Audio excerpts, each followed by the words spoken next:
چونکہ پہلے احکام نہیں آئے تھے تو صحابہ کرام نے اپنے طور پر یہ قیاس کیا کہ روزہ جیسے یہودیوں کے ہاں ہے ویسے ہی اس کے حکم ہمارے ہاں بھی ہے، اور کما کے لفظ میں اشارہ بھی تھا، کما کتب علی الذین من قبلکم، جیسے کہ تم سے پہلے لوگوں پر روزہ فرض کیا گیا۔ اب پچھلی شریعت میں روزہ اس کا نام تھا کہ جب سو گئے تو روزہ شروع، کوئی نہ اس میں سحری کا تصور تھا اور نہ ہی رات کو بھی اپنی بیویوں سے ہم بستری کا کوئی تصور تھا۔ اسلام میں یہ نہیں تھا، لیکن ابھی وضاحت نہیں آئی تھی۔ شریعت محمدی میں تو اس کے لیے آسانی آنی ہے، لوگوں کے علم میں تو نہیں ہے نا۔ لوگ جو ہیں وہ یہ سمجھتے ہوئے کہ یہ کام غلط ہے کر رہے تھے، رات کے وقت اپنی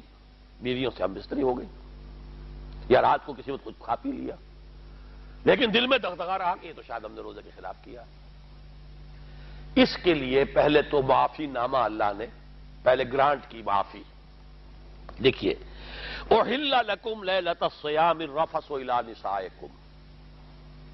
تمہارے لیے جائز کیا گیا ہے روزوں کے راتوں میں اپنی بیویوں کے ساتھ ہم بستری۔ ہن لباس لکم وانتم لباس لہن، وہ تمہارے لیے بمنزلہ لباس ہے، تم ان کے لیے بمنزلہ لباس ہو۔ لباس اور جسم میں کوئی پردہ نہیں ہو، آنکھیں، اسی طریقے سے بیوی اور شوہر میں کوئی پردہ نہیں۔ عالم اللہ انکم کنتم تختانون انفسکم، اللہ کے علم میں ہے کہ تم لوگ اپنے ساتھ خیانت کر رہے تھے۔ بڑا پیارا انداز ہے، تم سمجھ رہے تھے کہ گناہ کر رہے تھے، حالانکہ گناہ نہیں تھا، لیکن تمہارے علم میں نہیں تھا نا۔ جیسے یہ کہ کوئی شخص جو ہے وہ اگر فرض کیجئے کہ وہ سمجھ رہا ہے کہ یہ میں گوشت کھا رہا ہوں بکری کا یا گائے کا، ہے وہ سور کا، لیکن وہ تو سمجھ رہا تھا نا بکری کا کھایا ہے تو کوئی گناہ نہیں ہوگا اس پر۔ اور جو شخص بکری کا گوشت کھا رہا ہے یہ سمجھ کر کے یہ سور کا کھا رہا ہوں تو وہ تو سور ہی کھا رہا ہے۔ اس اعتبار سے فرمایا علم اللہ انکم کنتم تختانون انفسکم، تم اپنے آپ کے ساتھ خیانت کر رہے تھے، لیکن چونکہ پہلے وضاحت نہیں کی گئی تھی لہذا فرمایا فتاب علیکم وعفا عنکم، تو تم پر اللہ تعالیٰ نے رحمت کی نظر فرمائی۔ تابہ کے معنی لوٹنا، رجوع کرنا، تابہ یتوبو، ہم بھی اللہ کی طرف توبہ کرتے ہیں، وہ توبہ الہ ہوتی ہے، توبو الی اللہ توبۃ نصوحا، اللہ بندوں کی طرف متوجہ ہوتا ہے، وہ توبہ اعلی ہوتی ہے۔ یتوب علیہم، اللہ ان کی توبہ قبول فرمائے گا۔ تو فرمایا فتاب علیکم، تم پر اللہ نے نظر رحمت فرمائی، وعفا عنکم، اور اب تک جو بھی کچھ تم نے کوئی غلط کام اپنے خیال میں کیا ہے اسے معاف کر دیا۔ فالآن باشروہن، تو اب تمہیں اجازت ہے، جائز ہے بالکل، اپنی بیویوں کے ساتھ مباشرت کر سکتے ہو۔ وابتغوا ما كتب اللہ لکم، اور وہ چیز حاصل کرو جو اللہ نے تمہارے لیے لکھ دی ہے۔ یہ ازدواج میں ایک شے جو لکھ دی ہے وہ تو اولاد ہے، ظاہر بات ہے کہ تعلق کے زن و شو میں ایک شے جو مقصود ہوتی ہے وہ اولاد ہے، بقائے نسل، پریزرویشن آف دی اسپیشیز۔ لیکن یہ دوسری اور شے بھی ہے جس کو تسکین کہا گیا قرآن میں، لِتَسْكُنُوا إِلَيْهَا، تاکہ تم اپنی بیویوں کے ساتھ سکون حاصل کرو۔ یہ بھی ہے، یہ بھی اللہ کی طرف سے دی ہوئی شے ہے، لہذا اس کے لیے تمہارے لیے یہ پوری اجازت ہے کہ رمضان کی راتوں میں تم یہ کام کر سکتے ہو۔ وَكُلُوا وَاشْرَبُوا، اور کھاؤ اور پیو، یہ ہے سحری کا حکم،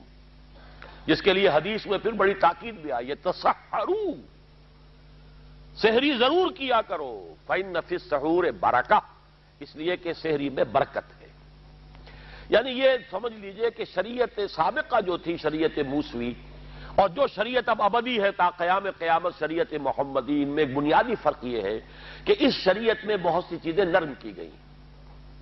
وہاں ہفتے کا حکم تھا، پورا دن کوئی کاروبار دنیاوی نہیں کر سکتے، جمعہ کے سورج کے غروب ہونے سے لے کر ہفتے کے شام کو سورج کے غروب ہونے تک 24 گھنٹے کوئی کام نہیں کر سکتے تم قطعاً۔ وہ مچھلیاں پکڑنے کے لیے مچھلیاں پکڑی بھی نہیں تھے، ہیلا ہی کیا تھا، اسی پر ان کو بندر اور سور بنا دیا تھا۔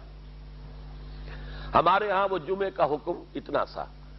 اذان جمعہ سے لے کر جماعت کے ہو جانے تک بس خلاص، باقی تم آزاد ہو۔ فَإِذَا قُضِيَتِ الصَّلَاةُ فَانتَشِرُوا فِي الْأَرْضِ وَابْتَغُوا مِن فَضْلِ اللَّهِ، جب نماز جمعہ ادا ہو جائے تو اب زمین میں منتشر ہو جاؤ، اللہ کا فضل تلاش کرو، اجازت ہے، آسان ہو گیا بہت۔ اسی طرح یہ روزہ، ان کے ہاں روزہ جو ہے وہ یوں سمجھیے کہ ہوتا تھا 20 گھنٹے کا یا 22 گھنٹے کا، سو گئے روزہ شروع، بس اس کے بعد اب اگلے غروب تک روزہ ہے، نہ اس میں کوئی اب ان کا تعلق ذل و شو، نہ کھانا پینا۔ تو ایک طرف اس کو جائز کیا گیا، احل لکم لیلۃ الصیام الرفث الی نسائکم ہن لباس لکم وانتم لباس لہن علم اللہ انکم کنتم تختانون انفسکم فتاب علیکم وعفی عنکم فالآن باشروہن وابتغوا ما کتب اللہ لکم، اور دوسری طرف وَقُلُوا وَاشْرَبُوا حَتَّى يَتَبَيَّنَ لَكُمُ الْخَيْطُ الْأَبْيَضُ مِنَ الْخَيْطِ الْأَسْوَدِ مِنَ الْفَجْرِ، اور جب تک فجر کی سفید دھاری سیاہ دھاری سے ممیز نہ ہو جائے تم کھانا پینا جاری رکھ سکتے ہو۔ یہ پاؤں پھٹنے کے لیے گویا کہ تعبیر ہے، جب عین مشرق میں وہ سفید سی لکیر نمودار ہو جاتی ہے، اب وہ بالکل علیحدہ ہوتا ہے، یہ سیاہ دھاگا، یہ سیاہ تاریکی، اور اس کے بعد یہ سفید دھاگا نکل آیا ہے، یہ ہے کہ اس وقت تک تم کھانا پینا جاری رکھ سکتے ہو۔ یہ سحری کا جو سمجھیے اختتام سحر ہے۔ وَقُلُوا وَاشْرَبُوا حَتَّى يَتَبَيَّنَ لَكُمُ الْخَيْطُ الْأَبْيَضُ مِنَ الْخَيْطِ الْأَسْوَدِ مِنَ الْفَجْرِ ثُمَّ أَتِمُّوا الصِّيَامَ إِلَى اللَّيْلِ، پھر روزے کا اب اس کو مکمل کرو رات تک۔ اس رات تک کے اندر جو ہمارے ہاں مسلک ہے اہل سنت کا، وہ رات کے آغاز تک، جیسے حد شروع ہو گئی، غروب آفتاب جو ہے وہ رات کے حد کے شروع ہو جانے کی علامت ہے، تو غروب آفتاب تک اب روزہ پورا کرو، اب کھانا پینا بھی بند، تعلق ذل و شو بھی بند، یہ امساک ہے، یہ صوم ہے تمہارا۔ کذالک ولا تباشروہن وانتم عاکفون فی المساجد، اور دیکھنا عورتوں کے ساتھ یہ ہم بستری کا معاملہ اپنی بیویوں سے نہ کرنا جبکہ تم اعتکاف کی حالت میں ہو مسجد میں۔ اب دیکھیے نبی نے کہا تھا روزہ رمضان اس کے سارے احکام سب آ گئے، اعتکاف کا ذکر بھی آ گیا ہے۔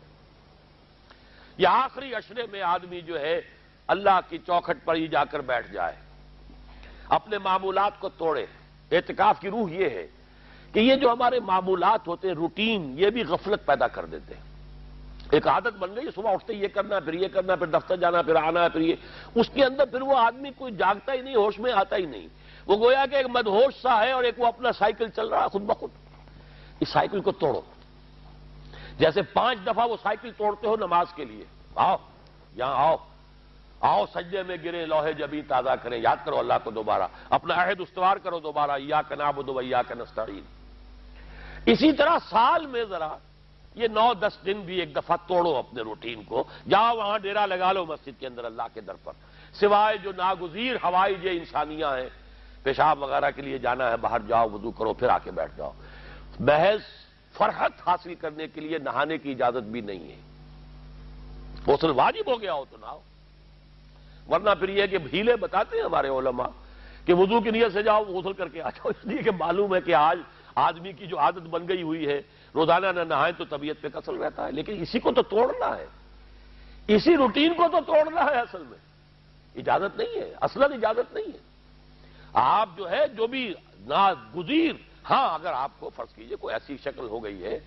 رات کو آخر سوئے تو ہے، سونے میں بدخوابی ہو گئی ہے، نہانا ہے تو جاؤ نہاؤ، ٹھیک ہے، غسل واجب ہے نہاؤ، اور یہ کہ پیشاب کی بہانے کی حاجت ہے جاؤ پوری کرو، وضو کرو، واپس آ کے بیٹھو، چاہے یہاں سو، یہاں ذکر کرو، یاد کرو، جو کرو کرو یہاں پہ، لیکن اور اس میں بھی خاموشی۔ وہاں ہمارے ہاں آج کل اس کے اندر بھی بڑے لمبے لمبے چوڑے پروگرام شروع کر دیتے ہیں، لوگ بیٹھے ہیں گپ بازی کر رہے ہیں۔ میں نے خود میدان عرفات میں لوگوں کو تاش کھیلتے دیکھا ہے، تاش عرفات میں، میں نے سنا یہاں پر اعتکاف میں تاش کھیلے جاتے۔ آپ بالکل نوجوان چھوکرے، فضیلت سنی اعتکاف کی، ویسے بھی گھر سے بھاگنے کو وہ جی چاہتا ہی ہے، کچھ دنوں کے لیے نکلے اس گھر سے، مسجد میں آ کے بیٹھ گئے، وہاں پہ گپے بھی ہو رہی ہے، لطیفہ بازی بھی ہو رہی ہے، تاش بھی کھیلے جاتے، یہ اعتکاف ہو رہا ہے۔ یہ اتنی ہلکی شے نہیں ہے اعتکاف، یہ تو اس عبادت کا، رمضان میں جو روح بیدار ہوتی ہے یہ اس کا کلائمیکس ہے، بہت بڑی عبادت ہے، لیکن اس میں لو اللہ کے ساتھ لگی رہے، لوگوں سے نہیں، تنہائی، غور و فکر، یا قرآن پڑھو، ذکر کرو، نوافل پڑھو، یا سوچو بچو، جیسے حدیث میں آتا ہے وَأَن يَكُونَ نُطْقِي ذِكْرًا وَنَظَرِي عِبْرَةً وَسَمْتِي فِكْرًا، میرا دیکھنا ہو تو عبرت کا دیکھنا ہو کہ ہر شے سے میں سبق حاصل کروں، اور میں بات کروں تو اللہ کے ذکر پر مبنی ہو میری بات، اور میں خاموش رہوں بسمتی فکرہ، غور و فکر، تفکر و اعتبار۔ جو حضور جا کر غار حرا میں کیا کرتے تھے وہ اعتکاف تھا حضور کا، مکی دور کا اعتکاف، تنہا بیٹھنا۔ اور یہ روایت مجھے بعد میں معلوم ہوا کہ یہ بنو ہاشم میں یہ روایت تھی، حضور کے دادا بھی جا کر وہاں پر غار حرا میں بیٹھا کرتے تھے، یہ ان کی ایک خاندانی روایت چلی آ رہی تھی، یہ جگہ تھی۔ اور وہ جگہ ایسی ہے عجیب سی، اب تو خیر بڑی بڑی عمارتیں حائل ہو گئی ہیں، ورنہ میں نے جب پہلا حج کیا تھا سن 62 میں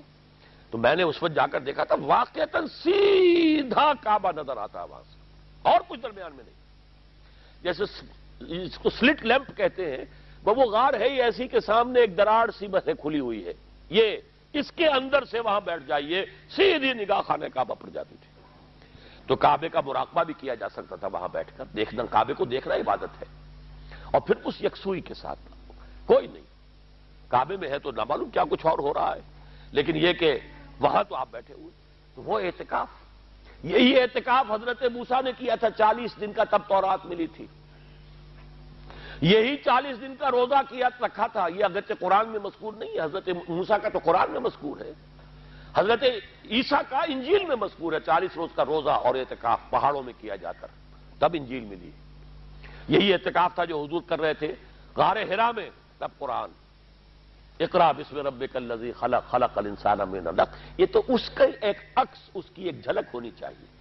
میں نے روح اعتکاف پر بھی ایک زمانے میں ایک تقریر کی تھی، میں نے دیکھا چھپی ہوئی تھی، اب پتہ نہیں کہیں اویلیبل ہے یا نہیں، ایک علیحدہ کتابچے کی شکل میں بھی تھی۔ ویسے عظمت سیام و قیام رمضان مبارک پر بھی میرا کتابچہ ہے، اور عظمت صوم، جس میں کہ پھر میں نے یہ انسان کے دو وجود، اس کے بارے میں بھی خاصی وضاحت کے ساتھ گفتگو کی ہے، وہ بھی میرا کتابچہ ہے، شاید باہر اس پہ ہوں گے۔ تو فرمایا جب تم اعتکاف میں ہو تو ان کے ساتھ مباشرت نہیں کر سکتے،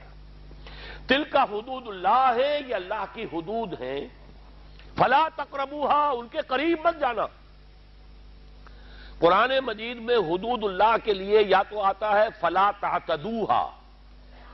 یہ اعتداء کہتے ہیں کسی حد کو کراس کر جانا، تجاوز کرنا، اور جہاں زیادہ احتیاط کی بات ہے وہاں فلا تقربوہا، آخری حد کے قریب تک نہ چلے جانا، مبادا کہیں غلطی سے قدم جو ہے ادھر پڑ جائے۔ جیسے حضور نے حدیث کے اندر بیان فرمایا، الا لکل ملک حمن، ہر بادشاہ کی ایک محفوظ چراگاہ ہوا کرتی تھی، اسی کے جانور اس میں چریں گے، کوئی رعیت میں سے کسی کی بھیڑ بکری، کسی کا کوئی جو ہے گھوڑا وہاں نہیں آ سکتا۔ اب اگر کسی کا گھوڑا یا کسی کی بھیڑ بکری چلی گئی، وہ مجرم ہو گیا، پکڑا جائے گا، گردن ماری جائے گی۔ تو حضور نے فرمایا کہ اللہ کی بھی ایک محفوظ چراگاہ ہے، اللہ کی حما کیا ہے؟ محارمہ، جو چیزیں اس نے تم پر حرام کر دی، ان کے قریب نہ جانا۔ تو دیکھو اگر کوئی چرواہا اپنی بھیڑوں بکریوں کو بالکل آخری حد تک لے جائے گا، اس بادشاہ کی جو وہ حد ہے، تو اندیشہ ہے کہ بھیڑیں بکریاں کہیں ایک چھلانگ لگائے اور بادشاہ کی چراگاہ میں داخل ہو جائے، لہذا ذرا فاصلے پر رہا کرو۔ یہ ہے آخری حد تک نہ جاؤ بلکہ کچھ فاصلے پر رہو، فلا تقربوہا، یہ اللہ کی حدود ہے تو ان کے قریب مت پھٹکو۔ کذالک یبین اللہ لکم آیاتہ للناس لعلہم یتقون، اسی طرح اللہ تعالی اپنی آیات لوگوں کے لیے واضح کر رہا ہے تاکہ وہ بچیں، تقویٰ کی روش اختیار کریں، حدود الہی کا احترام کریں، اس میں کہیں تجاوز تو دور رہا، اس کے قریب بھی نہ آئے۔